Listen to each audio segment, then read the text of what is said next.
All right, guys.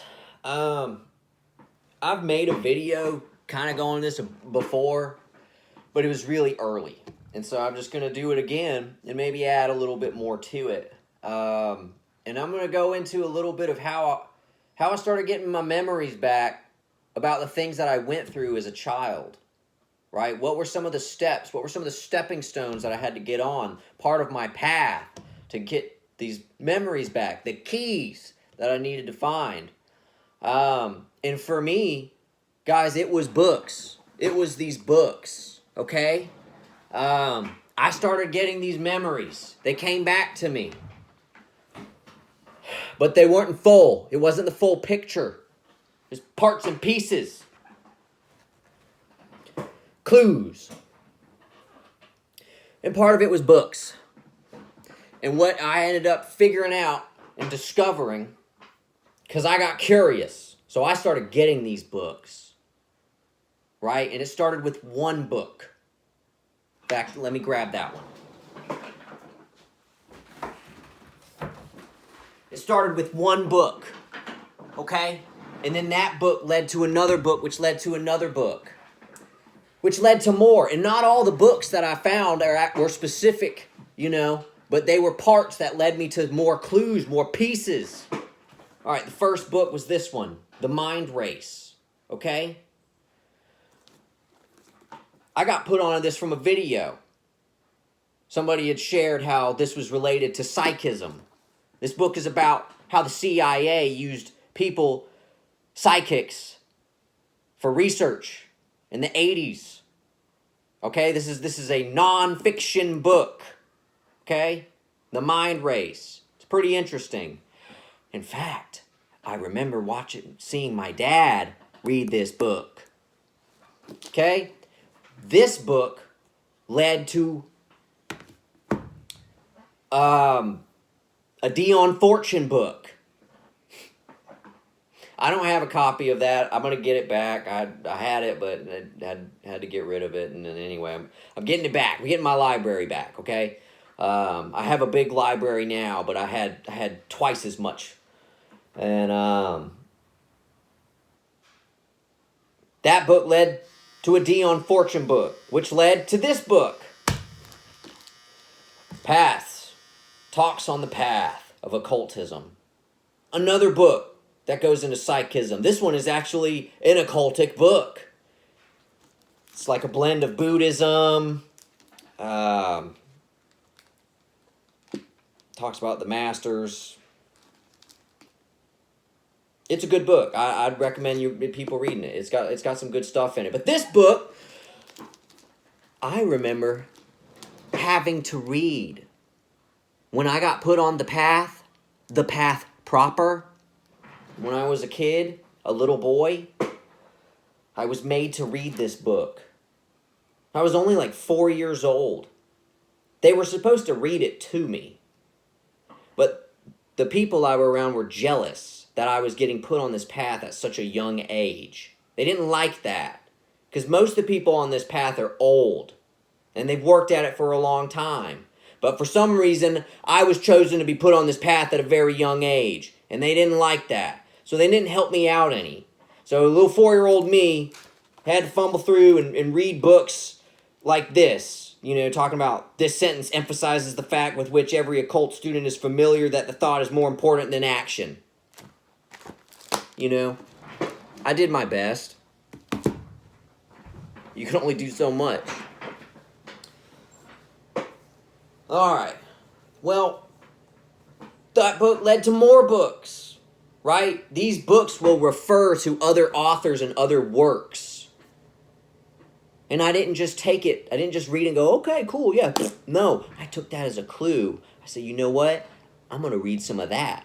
Obviously, this author thought that it was important enough to even mention that person's name. I'm going to go take a look. So I did. And eventually, this one led to this one. The smallest book of these three. It's the smallest book, but it was the biggest key. Can't really see it because of the light. The First Ray, a channeled message by El Morya. El Moria was my first channel. I was a little boy channeling for him. He's picky. He don't come to a lot of people. He's demanding. You have to have a purified vessel.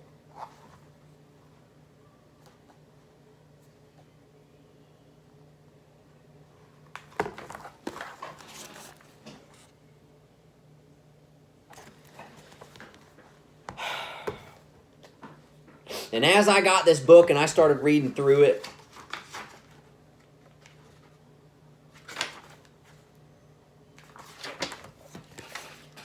that's a picture of him.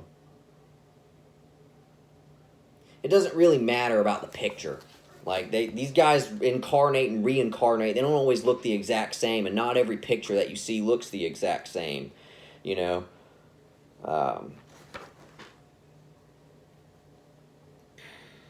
But as I started reading this book in my 30s, my memory started firing back, and I started going, I have read this book before. These words. And the one that really struck me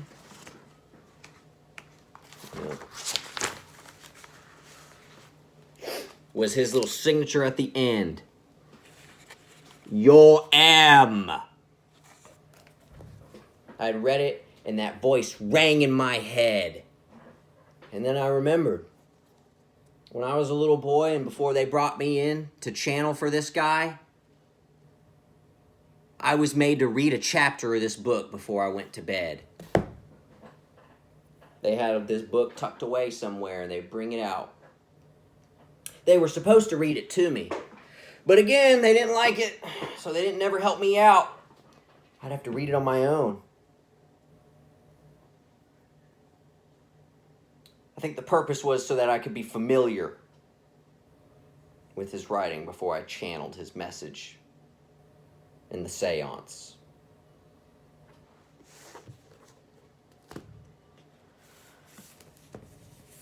These were the steps I had to take, guys,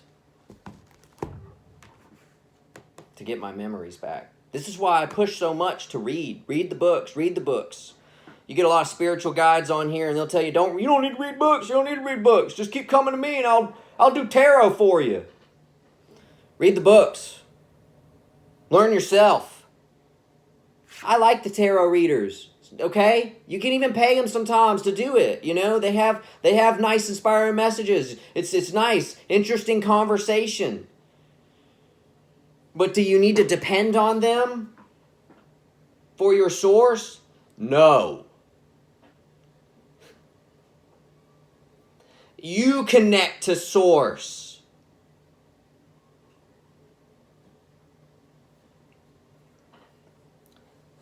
I get passionate when I speak about this, guys, because it's a big deal.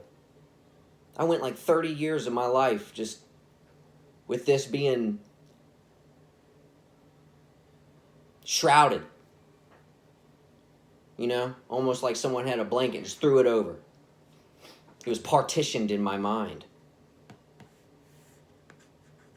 And then one day when I grew and I experienced unconditional love,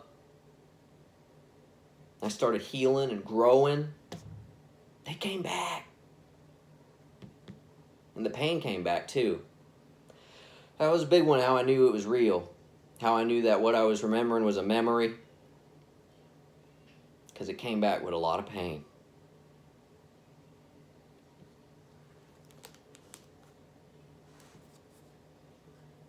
Are you going to have to read these specific books to remember? I don't know. I don't know your journey. I was an Alpha Theta. You know, my folks were really involved in those high up occults. I've been in Oddfellow temples. Been in state parks for rituals out there. All kind of Masonic temples, Scottish Rite temples, valleys. My folks traveled around and they could go in all of them, and they all seemed to be at home every time they were in them. I remember being in an Oddfellow temple with my dad one time. My mom didn't like that too. Whenever that she found out that he brought me there, she goes, "You took him in there?" And he goes, "He's not gonna remember." And one thing I remember finding they have a bunch of little squares, little square like parchment paper, and it's where they do their sigil. They'll write their little sigils and stuff whenever angels or demons they're trying to invoke. And they had a whole bunch of them. I remember that. I remember, one place had a Baphomet statue that was like a taxidermy statue. It wasn't like a rock statue. It was like an actual Baphomet goat.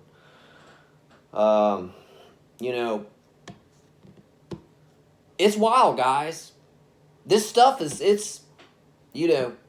sounds like the stuff of a movie. But sometimes, guys, the truth is stranger than fiction. Yeah. Sometimes a lot of that stuff that the movies got their inspiration from is from truth. I remember reading this story in an English class while I was in college. Young Goodman Brown. I think that's what it's called. A little short story.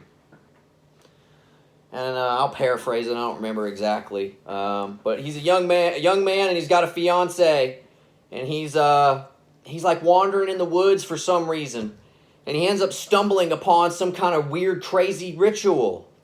There's people dressed up in robes, and it's seeming real occulty. And he ends up stumbling and watching, and he sees his fiance being involved in there. That's an old short story. A real old one. Classic. This is why I say this stuff's been going on for a really long time. Very long. It's ancient.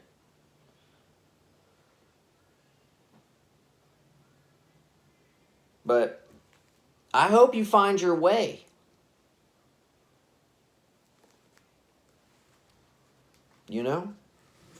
I really do. Anyway, guys, y'all have a good one.